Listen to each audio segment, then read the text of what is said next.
అరుణోదయ దర్శనం అనే కార్యక్రమానికి మీ అందరికి స్వాగతం పలుకుతున్నానండి. బాగున్నారండి? మీరందరూ ఎల్లప్పుడూ ఆనందంగా సంతోషంగా ఉండాలి. మన తండ్రి అయిన దేవుని నుండి ప్రభువైన యేసుక్రీస్తు నుండి కృపా సమాధానములు మీకు కలుగునుగాక. ఆమేన్. ఈ శ్రేష్టమైన సమయంలో దేవుని వాగ్దానాన్ని జ్ఞాపకం చేసుకుందాం. ఇర్మియా గ్రంథము 31వ అధ్యాయము 3వ వచనాన్ని ధ్యానం చేసుకుందాం. శాశ్వతమైన ప్రేమతో నేను నిన్ను ప్రేమించుచున్నాను గనుక విడువక నీ ఎడల కృప చూపుచున్నాను. దేవుని వాక్యాన్ని వింటున్న దేవుని పిల్లలైన వారలారా, అద్భుతమైన వాగ్దానం కదండి. మన దేవుడు శాశ్వతమైన ప్రేమతో ప్రేమించే దేవుడు. రెండవది, విడవక మన ఎడల కృప చూపే దేవుడు. ఈ లోకములో మనం నివసిస్తున్న ఈ భూమండలంలో మనల్ని ఎవరైనా శాశ్వతమైన ప్రేమతో ప్రేమించేవారు ఎవరైనా ఉన్నారంటే ఎవరు ఉండరండి. వాస్తవంగా ఆలోచన చేస్తే మనకున్న ధనాన్ని బట్టి, మనకున్న అందాన్ని బట్టి, లేదంటే మనకున్న ఉద్యోగాన్ని బట్టి, లేదంటే మనకున్న కీర్తి ప్రతిష్టతలను బట్టి, మనకున్న ఇంకా చెప్పాలంటే టాలెంట్స్ని బట్టి అనేక మంది మనల్ని ప్రేమిస్తారు.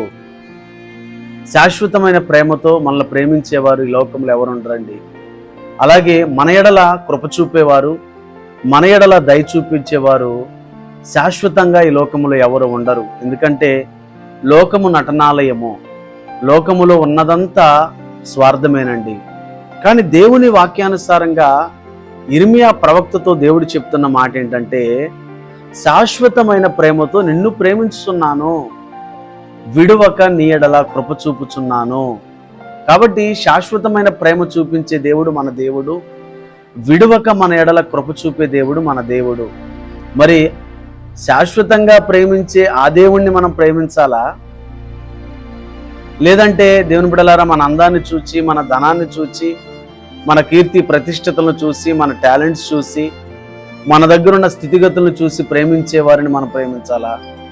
అంటే మనుషులను ప్రేమించొద్దని కాదండి నా అర్థం. మనుషులను ప్రేమించాలి, ఏమండి, వారి ఎడల మనం దయగలిగి జీవించాలి, అది ఓకే. కానీ శాశ్వతమైన ప్రేమతో ప్రేమించే దేవుడు ఒకరున్నారు. ఆయన వాక్యము ఎడల, లేదంటే ఆయన ఎడల మనం దృష్టి కలిగి ఆయన కృపలో మనం నడిచినప్పుడు శాశ్వతమైన ప్రేమతో మనల్ని ప్రేమిస్తాడు, విడువక మన ఎడల కృప చూపిస్తాడు. వాస్తవంగా ఆలోచన చేస్తే దేవుని బిడలారా, ఈ లోకములో ఉన్నదంతా మాయే కదా. ఈ లోకములో ఉన్నదంతా దేవుని బిడలారా స్వార్థమే కదా. ఈ లోకములో మనకు కనిపించేదంతా ఒక నీడలాగా ఒకరోజు గతించిపోతుందండి. దేవుని బిడలారా, మరి రోజు మనం ఆలోచన చేయాలి. శాశ్వతమైన ప్రేమను చూపిస్తానని దేవుడు వాగ్దానం చేస్తున్నాడు, విడువక నీ ఎడల కృప చూపిస్తానని దేవుడు వాగ్దానం చేస్తున్నాడు. మరి ఆ దేవుని నువ్వు కలిగి ఉన్నావా? ఒకసారి ఆలోచన చేద్దామండి.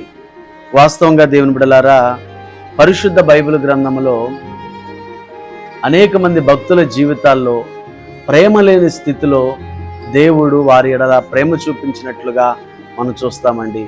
ఇలా దేవుని బిడలారా, బైబిల్ గ్రంథంలో నీతో ఉంటాను, నీతో జీవిస్తాను అన్నవాళ్ళు తప్పిపోయిన సందర్భంలో దేవుని మీద ఆధారపడినప్పుడు భక్తులు, దేవుడు వారి జీవితాల్లో ఘనమైన కార్యాలు జరిగించాడు. కాబట్టి శాశ్వతమైన ప్రేమతో దేవుడు నిన్ను ప్రేమిస్తాడు, విడువకని ఎడల దేవుడు కృప చూపిస్తాడు.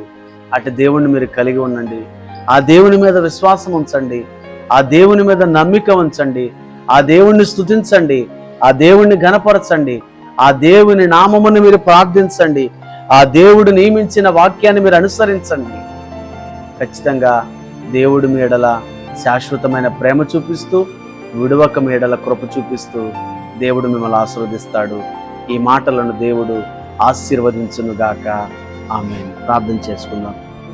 పరిశుద్ధుడా, ప్రేమ కలిగిన మా తండ్రి, నీకు వందనాలు, స్తోత్రాలు ప్రభా. శాశ్వతమైన ప్రేమతో మమ్మల్ని ప్రేమిస్తానని వాగ్దానం చేస్తున్నారయ్యా. విడువక మా ఎడల కృప చూపిస్తానని వాగ్దానం చేస్తున్నారయ్యా. ఈ లోకములో ప్రభా నీ ప్రేమను, నీ కృపను పొందుకునే భాగ్యాన్ని మాకు అనుగ్రహించమని ప్రార్థిస్తున్నానయ్యా. ఎవరైతే నాయనా ఇదిగో తండ్రి, అయ్యా ఇదిగో ఇహలోక సంబంధమైన ప్రేమతో మోసపోయి ఉన్నారు తండ్రి, అట్టి వారికి నీ ప్రేమ చేత వారిని ఆదరించమని ప్రార్థన చేస్తున్నానయ్యా. ఎవరైతే నాయనా ఈ లోకములో దయలేక జీవిస్తున్నారో వారు నీ దయను పొందుకునే భాగ్యాన్ని దయచేయమని కూడా ప్రార్థిస్తున్నాను అయ్యా. మనుషులు మమ్మల్ని విడిచిపెట్టినా, మా స్థితిగతులు మమ్మల్ని విడిచిపెట్టినా, అయా మాకున్న ప్రభ మేము నమ్ముకున్న వారు మమ్మల్ని విడిచిపెట్టిన మమ్మల్ని విడువని దేవుడవు, ఎడబాయని దేవుడవు, మా ఎడల కృప చూపే దేవుడు అయ్యా.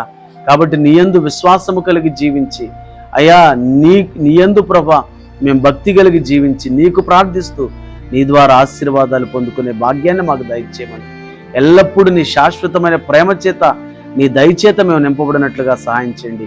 అనారోగ్యాలతో బాధపడుతున్న వారిని స్వస్థపరచండి. అప్పుల్లో ఉన్న వారికి విడుదల దయచేయమని ప్రార్థన చేస్తున్నానయ్యా. సంతానం లేని వారికి సంతానము దయచేయండి. సమాధానం లేని కుటుంబాలకు సమాధానం దయచేయండి.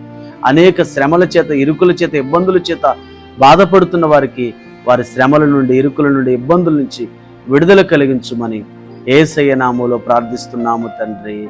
ఆమేన్.